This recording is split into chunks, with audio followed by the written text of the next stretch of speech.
Bismillahirrahmanirrahim. Assalamualaikum warahmatullahi taala wabarakatuh. Salam sejahtera dan selamat petang kepada rakan-rakan media. Berdiri sebaris dengan saya ialah Datuk Dr. Rohaizat, Dr. Nohayati Rusli dan Datuk Dr. Chong Chi Kiong. Kementerian Kesihatan Malaysia ingin memaklumkan bahawa terdapat 119 kes yang telah pulih dan dibenarkan discharge pada hari ini. Ini menjadikan jumlah kumulatif kes yang telah pulih sepenuhnya daripada jangkitan Covid-19 dan telah discharge pada ward adalah sebanyak 2,766 kes, iaitu bersamaan dengan 53.4% daripada jumlah keseluruhan kes. Justru bilangan kes yang discharge hari ini adalah melebihi bilangan kes baru yang dilaporkan. Sehingga 16 April 2020 jam 12 tengah hari, terdapat 110 kes baru yang telah dilaporkan. Ini menjadikan jumlah kes positif COVID-19 di Malaysia adalah sebanyak 5,182 kes. Oleh itu, jumlah kes aktif dengan kebolehjangkitan COVID-19 adalah 2,332 kes. Dan mereka telah dimasukkan dan diasingkan di hospital dan diberi rawatan. Sehingga kini, seramai 56 kes positif COVID-19 sedang dirawat di unit rawatan rapi dan daripada jumlah tersebut, 29 kes memerlukan bantuan pernafasan. Daripada maklumat terkini yang dilaporkan ke Sipirasi Kebangsaan, duka cita dimaklumkan bahawa terdapat pertambahan 1 kes kematian berkaitan dengan COVID-19. Justru jumlah kumulatif kes kematian COVID-19 di Malaysia adalah sebanyak 84 kes, iaitu bersamaan dengan 1.62% daripada jumlah keseluruhan kes. Kes kematian ke-84 iaitu kes 4,711 merupakan lelaki warga negara Malaysia berumur 66 tahun dan mempunyai latar belakang penyakit jantung dan darah tinggi. Beliau telah dirawat di Hospital Kuala Lumpur pada 9 April 2020 dan disahkan meninggal dunia pada 15 April 2020 jam 12.55 tengah hari. Kementerian Kesihatan mengucapkan takziah kepada ahli keluarga beliau. Seperti yang pernah dimaklumkan sebelum ini, golongan warga emas didapati agak terjejas dengan wabak COVID-19, di mana terdapat banyak kes jangkitan dan kematian berkaitan dengan COVID-19 di kalangan kumpulan berusia 60 tahun ke atas. Warga emas adalah kumpulan berisiko tinggi untuk mendapat komplikasi dan kematian akibat jangkitan COVID-19 kerana faktor umur dan juga penyakit kronik. Ini merupakan satu isu global yang dihadapi oleh negara-negara yang terjejas dengan wabak ini. Statistik menunjukkan terdapat 2 kumpulan umur masyarakat yang paling tinggi kes COVID-19 berbanding dengan kumpulan umur yang lain, iaitu 20 tahun sehingga 24 tahun dan juga 56 tahun sehingga 59 tahun. Ini dapat dilihat pada carta bilangan kes positif COVID-19 mengikut umur. Namun apabila statistik bilangan kes COVID-19 ini dipadankan dengan populasi bagi setiap kumpulan umur, jelas dapat dilihat bahawa kadar insiden COVID-19 bagi 100,000 populasi di Malaysia adalah paling tinggi bagi kumpulan umur 55 sehingga 59 tahun dan juga 60 sehingga 64 tahun. Statistik kes kematian COVID-19 yang telah direkodkan setakat ini pula menunjukkan bahawa 62.6% daripada kes kematian adalah berumur 60 tahun ke atas. Jika dilihat daripada faktor komorbiditi, didapati 80.7% kes kematian mengidap penyakit kronik, misalnya penyakit kencing manis, darah tinggi, penyakit buah pinggang, penyakit jantung dan lain-lain penyakit. Didapati keboleh-bolehan dan prognosis bagi sembuh jangkitan COVID-19 adalah lebih baik sekiranya rawatan dimulakan awal. Justru amat penting bagi kumpulan warga emas untuk mendapatkan rawatan segera. walaupun hanya mempunyai gejala ringan seperti demam, batuk, sesama atau sakit tekak. Adalah menjadi tanggungjawab ahli keluarga memastikan golongan warga emas mendapat rawatan segera jika tidak sihat. Pastikan bekalan ubatan mencukupi dan patuhi temujanji rawatan dan barang keperluan harian mencukupi. Pengamalan tahap kebersihan diri yang tinggi, misalnya kerap mencuci tangan dengan air dan sabun.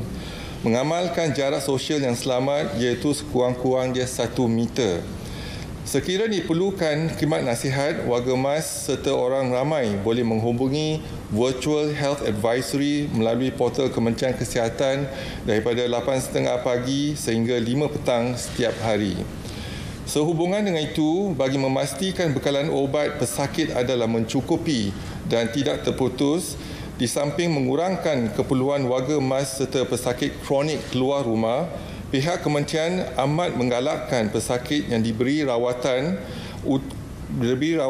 obat untuk penyakit kronik supaya menggunakan perkhidmatan tambah nilai farmasi ataupun value added services yang telah sedia ada ditawarkan di fasilitis Kementerian Kesihatan.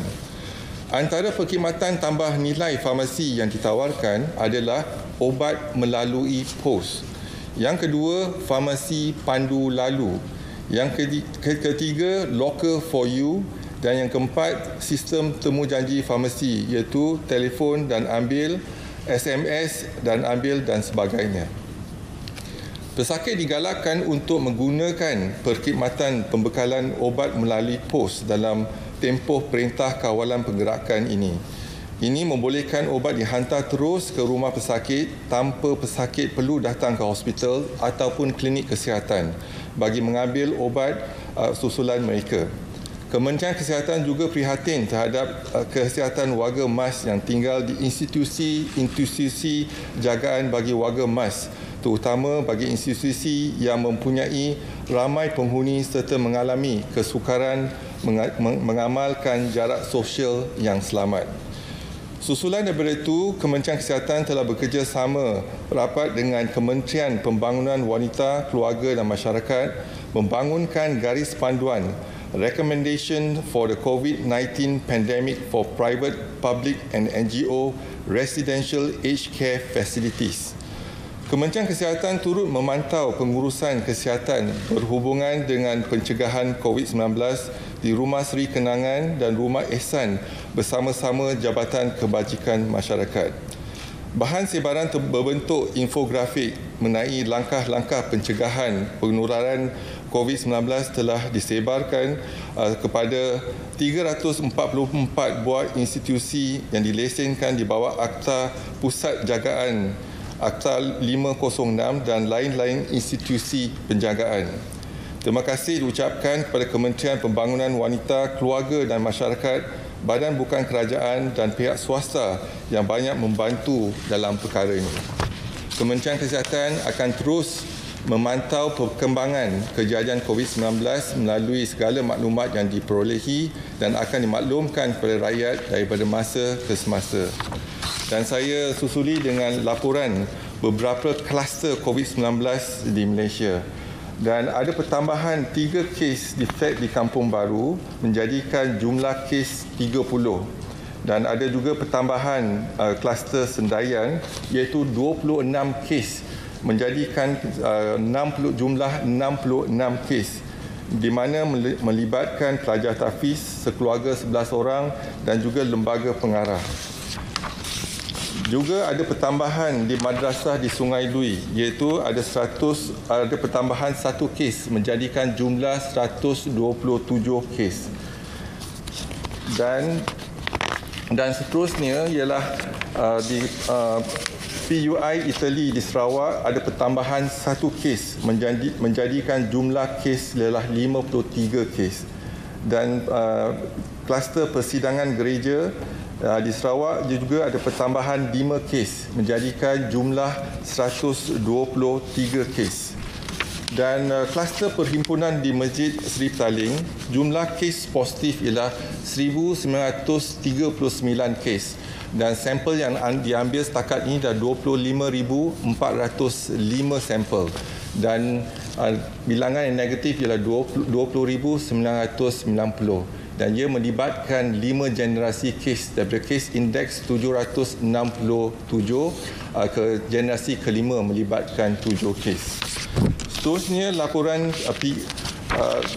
perintah kawalan pergerakan diperketatkan, iaitu dimaklumkan di Bandar Baru Ibrahim Majid ada pertambahan kes positif iaitu 11 kes, menjadikan jumlah kes positif ialah 183.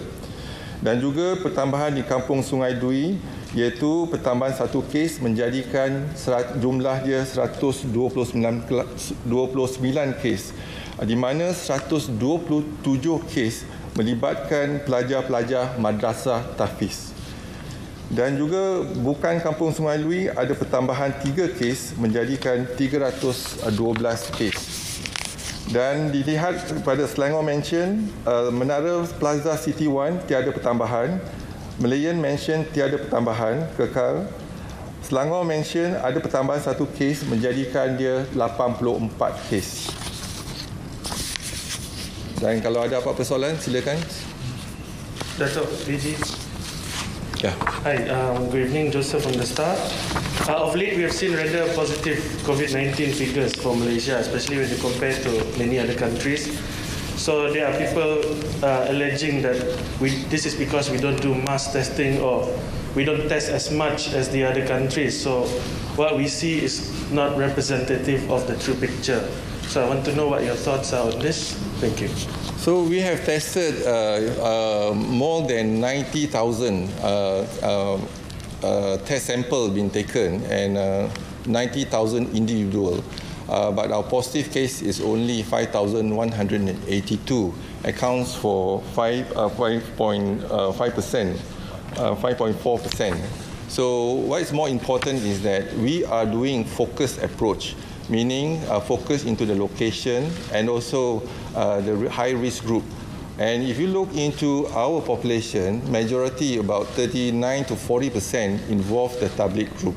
And we have 28 clusters. So we are focusing on the 28 clusters, the high-risk group and the 28 clusters. And we are also focusing into the location. Certain location, for example, we realize that there's an increase of cases, then we will enhance the lockdown in the area, for example, the EMCO, and we have 4 areas that we have done it, and hopefully we can enhance. In that area, we will screen everyone. So we are looking into more targeted approach into the location as well as looking into the risk group, high-risk group. Assalamualaikum, Datuk. Emir Zainal from The Edge on your left.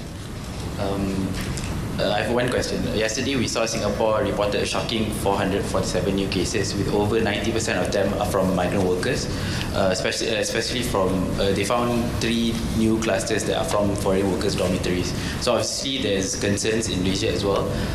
Is it possible that there are undetected COVID-19 clusters among our foreign workers as well? And what is the ministry doing to ensure that this is not the case in Malaysia? Are tests being done to our foreign workers besides the one who are attending the tabligh gathering? Yeah, there are 2 groups actually we are looking into it. One is the old folks home, and this is exactly what happens in Singapore as well, and the foreign workers. So we have actually worked with JKM to look into how we can actually address and screen the old folks home, especially those are very crowded old folks homes. So I think we have taken action. Next is to do screening for the foreign workers, and we realize that some of the foreign workers, they are not coming forward. So what we do is we work together with NGOs, for example, a few NGOs that have stepped forward to work with us. Mercy is one of them, and UNHCR is another. So we work with them, we collaborate with them, and then we provide services to the foreign workers. So far, for example, in Pasar Borong, Selayang, we have screened 465 individual foreign workers, and the positive rate that we have today is 13 cases, about 3%. So we will continue to enhance our services in terms of screening and trace and track and test them and isolate and treat them as well. Sorry, can we get the latest number for it? It's ongoing. The screening is ongoing together with our PKD. So far, as I said, we have not seen a cluster formation. So it is actually a continuous process. So we may actually look into areas, high-risk areas. For example, in certain communities, there's a high population of the foreign workers. Then we will perhaps do a screening for them. That's our. But as a whole, can we get the number of positive cases for foreign nationals? We do have that, but I don't have it today. But I'll give it tomorrow. Okay. Welcome, Dato'. I have 3 questions, Dato', on your right. Right. Haris from Malaysia Kini. Okay, Dato', one is that on MCO, we have seen that some states like Perlis, Perak, Melaka, Terengganu, Kelantan and Sabah has been doing very good. There is no cases, 0 cases as of yesterday. So do you think that MCO should be lifted in these states? And then second, can you clarify on, you said that some clusters like those PUI Italy and the church cluster in Sarawak have increases. This I think for a week tak ada increase. So is this like you have found the next generations from these clusters? And another one on PPE. We have seen that, okay, this question from my editor. Okay, PPE, there have been like NGOs and groups that contribute to MOH. They actually also engage factories to do PPE and they contribute to the MOH. Some people have suggested that MOH should engage the factories directly to produce PPE for MOH. What do you think about this? Thank you. Okay, thank you for the 3 questions. One is regards to MCO. Although it's true that Kedah, Perlis as well as Penang, we have for the last couple of days we do not have any cases reported. But what is more important is that we need to wait for the incubation period of about 14 days before we can say that area is clean. So now we are in the process of looking into it, and if within 14 days there's no cases being reported in the 3 states, then perhaps we can actually consider that a state will be green state. That means and it is important for us to protect the green area, the green zone, our green state, whether it's a green mukim, green kampung, green mukim, green district, or green state. So we hope that within 14 days we can actually identify that. Once we have identified that, we may consider to protect the green area, whether it's the state, whether it's the district, whether it's the mukim, whether it's the kampung. So that is our intention in terms of exit strategy. We are planning to make sure that the green area or the green state being protected. Second is with regards to the cluster in Italy and the church cluster. Certainly it's already gone beyond first generation. They are involving the 3rd generation and 4th generation. So again, we need about 14 days before we can say these 2 clusters is already freed, or there's no more transmission within these 2 clusters because of the incubation period of 14 days. Then next is PPE. Yes, a very good suggestion. We are already doing it.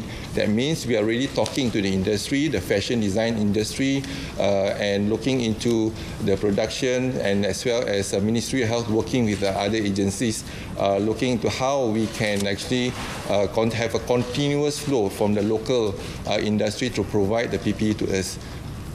There are 18 items of the PPE. When we talk about PPE, it's not one item. There's 18 items of PPE.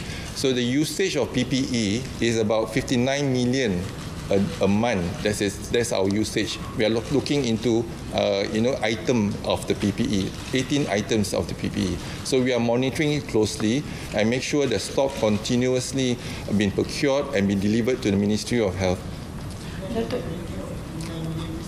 59 million pieces that we use a month.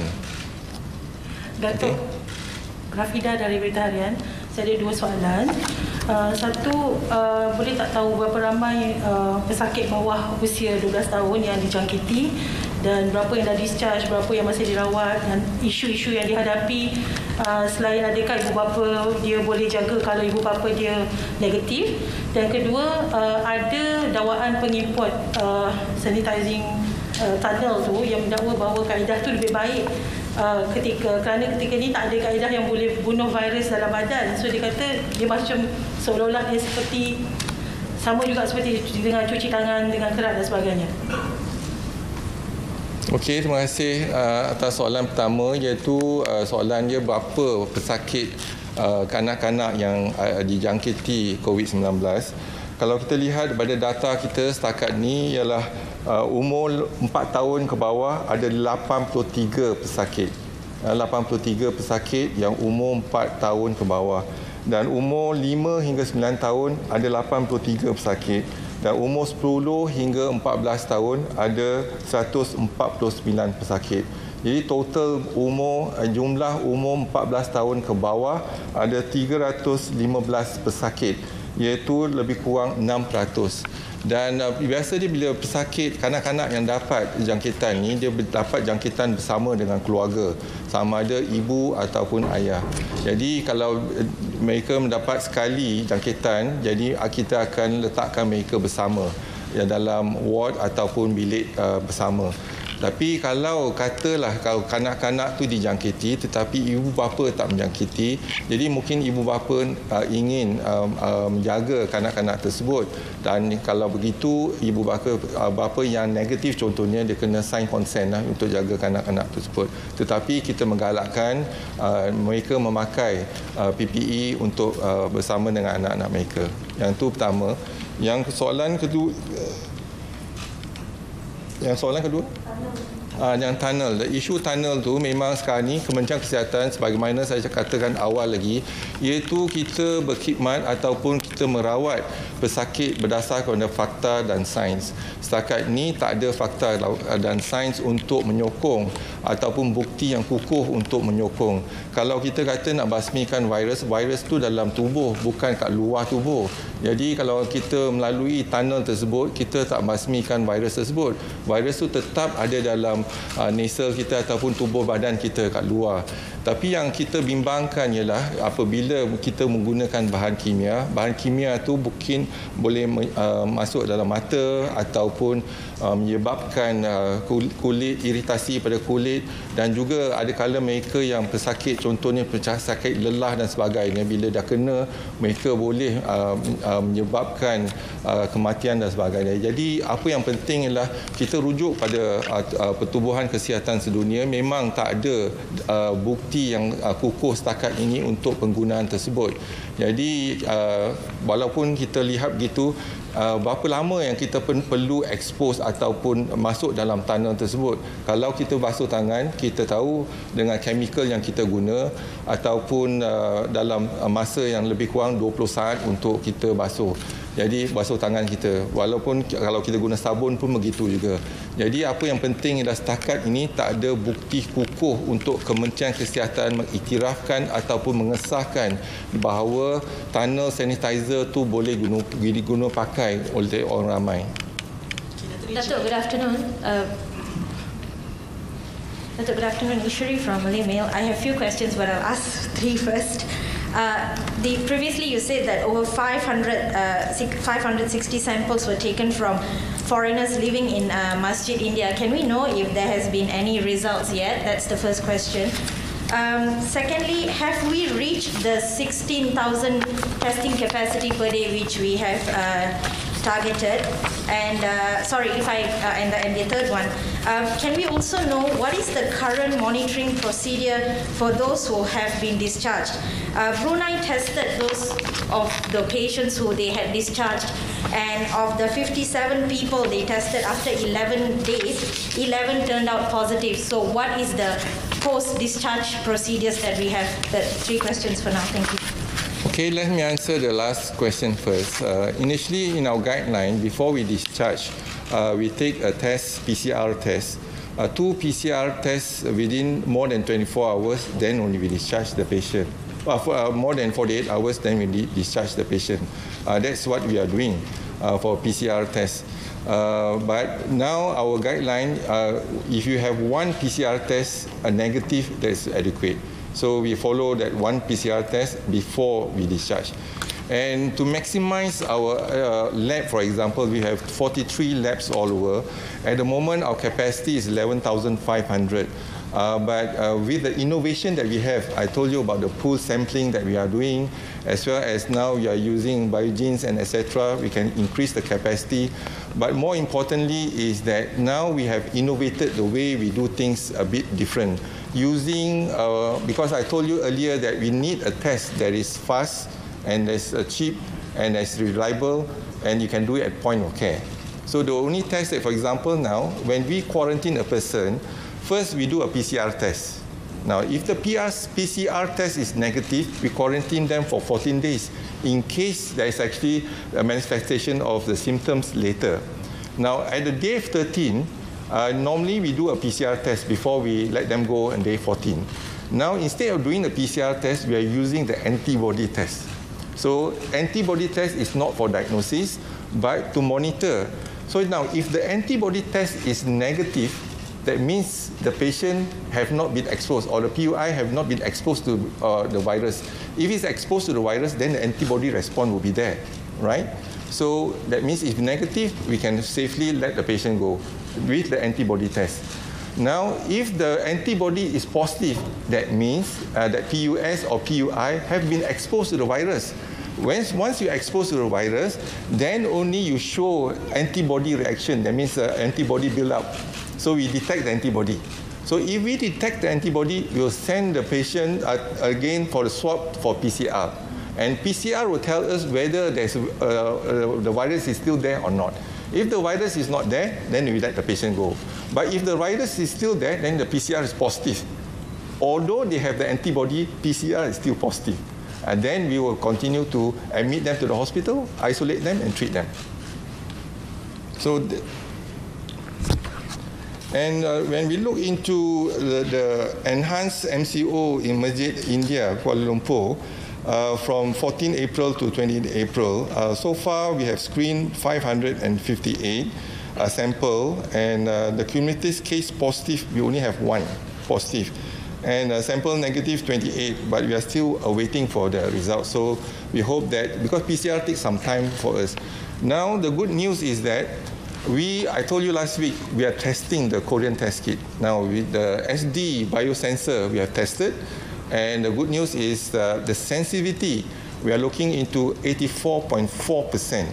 And the specificity for that test is 100%. So now, if we were to use the fluorescent reader, the sensitivity may go up higher. So we will continue. We will start to use this antigen rapid test kit, not the antibody. This is antigen rapid test kit. So you swab and you use the antigen rapid test kit. All you need a bio-safety cabinet, and it can be done at point of care. That means you don't need to send the sample to our 43 labs, but you can actually have that done in our clinic or in a hospital. So now we are going to proceed to test our population using antigen rapid test kit. And PCR will complement in case there's doubts in terms of any issues, then we use the PCR. So I think that is what we are trying to embark on, and perhaps we already placed the procurement for the antigen rapid test kit, and hopefully next week or so, if we get the antigen test kit, we can aim for mass screening. We are doing mass screening. It's not that we are not doing mass screening. We are doing mass screening, but at a targeted population of mass screening. For example, if you want to target a state, or you want to target a district, or a mukim, or even a kampung. So we target and we will do the screening for the targeted group, as well as the location. That means location, targeted location, or targeted high-risk group. Datuk, Assalamualaikum. Kami dari Harian Metro. Ada dua perkara. Pertamanya, tahniah kepada warga Kementerian Kesihatan Malaysia dan Datuk sendiri apabila diiktiraf sebagai antara tokoh doktor, termasuk dengan Dr. Anthony Fauci dari US dan Dr. Ashley Bloomfield dari New Zealand. Jadi apa signifikannya pengiktirafan itu kepada Datuk dan warga KKM? Serta satu lagi soalan adalah berkenaan kluster, dan dikatakan ada 28 kluster. Jadi kalau boleh kita nak perincian kluster-kluster berkenaan. Terima kasih, Datuk. So saya jawab soalan kedua dulu. Yang kita memang ada 28 kluster dan ada kluster dah lebih daripada 14 hari. Jadi kita dah tamat kluster dah. Jadi kluster tu dah tak kira kata dah khatam dah. So apa yang penting ialah kluster-kluster yang lain ada yang masih aktif 1 kes, 2 kes. Jadi kita kena pantau untuk tempoh lebih daripada 14 hari. Dan kluster yang aktif kita akan mantau mana yang kluster yang aktif, mana kluster yang tidak. Tetapi apa yang penting ialah sekarang ni kita fokus juga pada pelajar-pelajar tahfiz. Jadi kita lihat pada pelajar-pelajar tahfiz, kita percaya ada kemungkinan pelajar-pelajar tahfiz mendapat jangkitan juga daripada jemaah tabligh. Jadi kes-kes pelajar tahfiz tu semakin meningkat dan kita juga melaksanakan saringan untuk kes-kes tahfiz. Tetapi apa yang penting ialah kita lihat kes tahfiz yang setakat ini ialah sekolah-sekolah tahfiz. Kita juga telah menjalankan saringan dan detection rate untuk pelajar tahfiz ada 9,000 lebih pelajar tahfiz di seluruh negara. Kalau kita lihat sekarang ni, jumlah pelajar tahfiz di seluruh negara ada 9,842 daripada lebih pada 304 madrasah. Dan kita telah menjalankan ujian kepada pelajar-pelajar tahfiz yang masih duduk di madrasah. Ramai di antara mereka telah pulang ke rumah, tetapi yang masih duduk di madrasah kita dapat uji 2,697 pelajar dan yang positif ialah 250 pelajar, iaitu lebih kurang 9.3% yang positif. Jadi kita masih menjalankan saringan dan juga ujian untuk pelajar-pelajar tahfiz lah. Jadi itu mungkin tindakan kita untuk mungkin dalam tempoh seminggu 2 ni dan untuk mengesan pelajar-pelajar tahfiz tersebut. Yang kedua, isu pengiktirafan, saya rasa itu pengiktirafan untuk negara kita. Apa yang penting yang saya ialah kita Kementerian Kesihatan bekerja sebagai satu pasukan dan kita memberi nasihat. Yang pastinya yang membuat keputusan bukan saya, ialah Yang Amat Berhormat Perdana Menteri. Jadi itu contohnya kalau kita lihat pada MCO, Perdana Menteri yang melaksanakan, yang kita menasihat tetapi yang membuat keputusan dan tindakan adalah Perdana Menteri. Tapi apa yang kita harus bersyukur dan saya juga ambil kesempatan ini untuk mengucapkan terima kasih kepada semua kementerian dan menteri-menteri yang datang bersama untuk bekerjasama untuk melaksanakan MCO ni. Dan kita kena lihat ada 4 tindakan kita. Yang pertama, kawalan dari segi kawalan sempadan, iaitu kita terima kasih kepada Angkatan Tentera Malaysia dan juga Polis Diraja Malaysia dan pihak imigresen untuk melaksanakan kawalan sempadan. Lepas tu kawalan pergerakan dan polis melaksanakan tugas untuk memastikan mereka patuh pada kawalan. Dan juga kita kena ucapkan terima kasih kepada barisan hadapan sama ada daripada pihak kesihatan ataupun Polis Diraja Malaysia dan mereka yang tampil ke depan untuk melaksanakan. Jadi saya rasa pengiktirafan tu bukan untuk saya tapi untuk negara. Datuk Hisham, bercakap tentang petugas barisan hadapan, sebelum ini media ada laporkan lebih kurang 66 pegawai anggota polis yang positif jangkitan Covid-19. Jadi mungkin KKM ada statistik terkini petugas barisan hadapan selain petugas kesihatan yang terkena jangkitan Covid. Di mana mereka terkena jangkitan tersebut, ada waktu kerja atau mereka ada rekod dengan kluster ataupun rekod penerbangan di luar negara. Bagaimana dengan keluarga mereka, adakah mereka di kuarantin ataupun kediaman kuartus mereka disanitasi atau macam mana? Terima kasih Datuk Hisham. Terima kasih. Jadi setakat ini kalau kita lihat, kita hanya ada data untuk pekerja barisan hadapan ataupun pekerja warga Kementerian Kesihatan sahaja. Setakat ini kita lihat warga Kementerian Kesihatan yang dijangkiti adalah 267 orang, di mana 73% daripada jangkitan itu didapati daripada komuniti, bukan daripada hospital. Tetapi kita ada 50 orang, iaitu lebih kurang 19% yang mendapat jangkitan di hospital. iaitu saya telah katakan semalam, iaitu mereka dapat jangkitan daripada pesakit. Jadi pesakit tak maklumkan sejarah perjalanan contohnya ataupun kaitan dengan kumpulan yang berisiko tinggi. Dan juga ada kalanya bukan hanya pesakit tetapi rakan sekerja pun tak maklumkan ada sejarah perjalanan ataupun mereka ada kontak dengan kes-kes yang positif. Jadi kontak kes-kes yang positif, kalau kita lihat kadar jangkitan kes-kes yang positif dengan kontak rapat ialah 31%. Jadi besar kemungkinan mereka akan menjangkiti kawan dan sebagainya. Itu satu. Dan kita lihat bila warga Kementerian Kesihatan bekerja di ward COVID ataupun di ICU, mereka tidak dijangkiti tetapi sebab mereka pemakai PPE dan sebagainya. Tapi salah satu mungkin yang kita perhatikan ialah apabila mereka masuk ke pantry contohnya untuk rehat, tetapi pantry itu kecil, confined space, crowded space, ramai yang masuk pantry pada satu-satu masa dan juga mungkin ada jangkitan di situ. Jadi mungkin ada 50 orang yang ada tu, ada 2-3 orang yang dapat jangkitan di pantry contohnya. Jadi kita sarankan untuk pastikan pantry dibersihkan dan disanitasikan daripada masa ke semasa, sebab yang tu ialah tempat penggunaan pantry itu ialah ramai yang menggunakan pantry tersebut dan juga mungkin tempat yang tertutup. Jadi kadar jangkitan mungkin berlaku di situ. Jadi inilah antara tindakan kita untuk menasihatkan semua, pastikan kita elakkan daripada berada di kawasan yang ataupun ruang yang sempit, yang contohnya di pantry.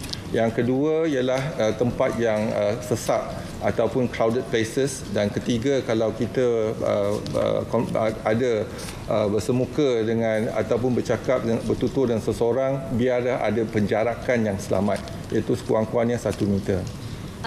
Datuk, sorry. Sorry, Datuk.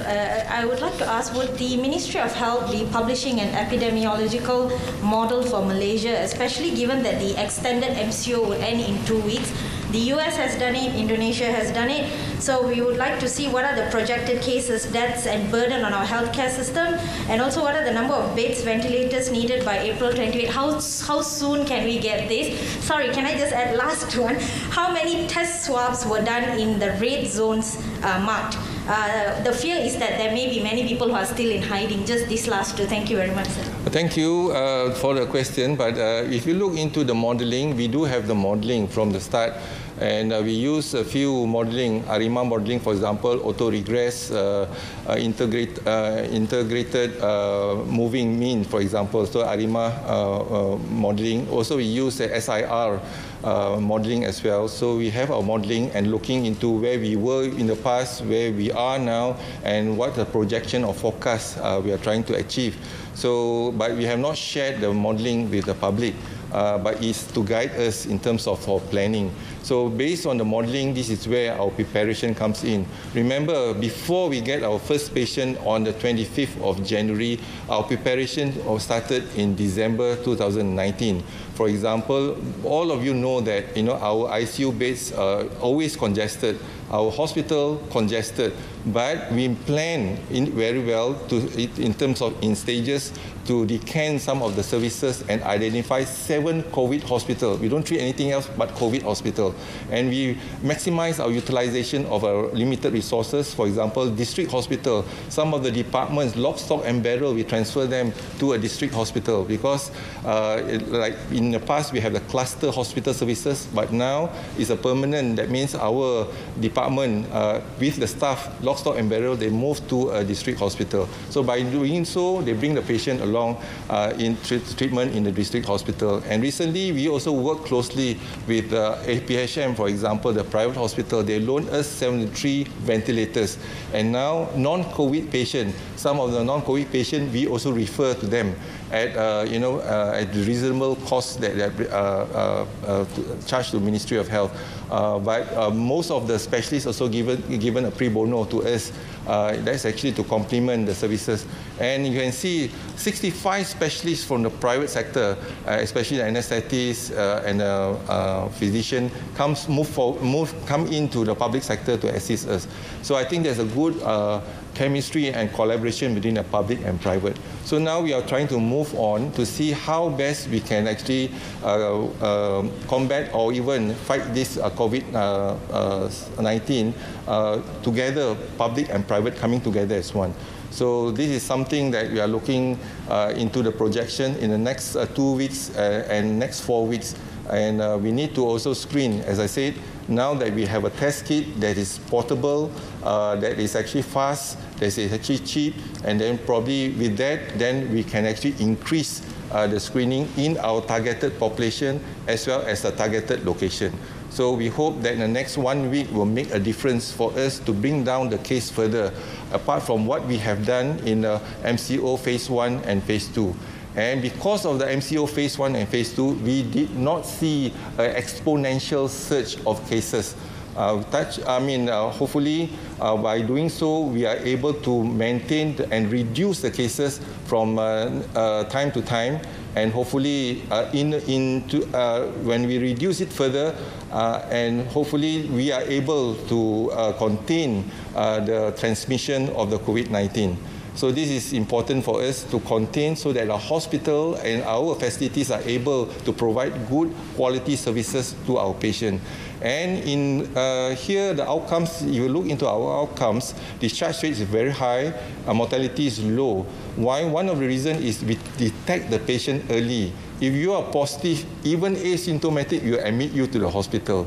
And with mild symptoms also admit you to the hospital. So asymptomatic positive and mild symptoms positive, about 88%. So we monitor them for 14 days until they are negative, then only we allow. Because if they are positive, if they are quarantined at home, there's a possibility they can transmit the infection to other family members. So we contain them in our hospital, and that's why it's important to reduce the infectivity of the positive cases. So we hope that we can continue to trace and track and test and isolate and treat the positive patient.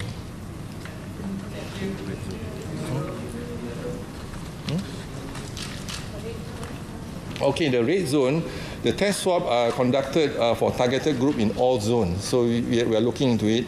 And as of 15 April 2020, 9,665 tests were conducted in EMCO, that means Enhanced MCO region. And of that, so far, I think we have been successfully identifying the red zone area, and we continue to test them. So the outcomes of the test is not as high as what we have looked into, our figures about 5%. It's much lower than 5%.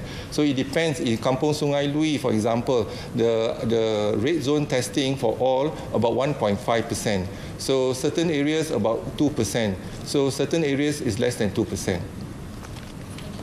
Okay, thank you very much.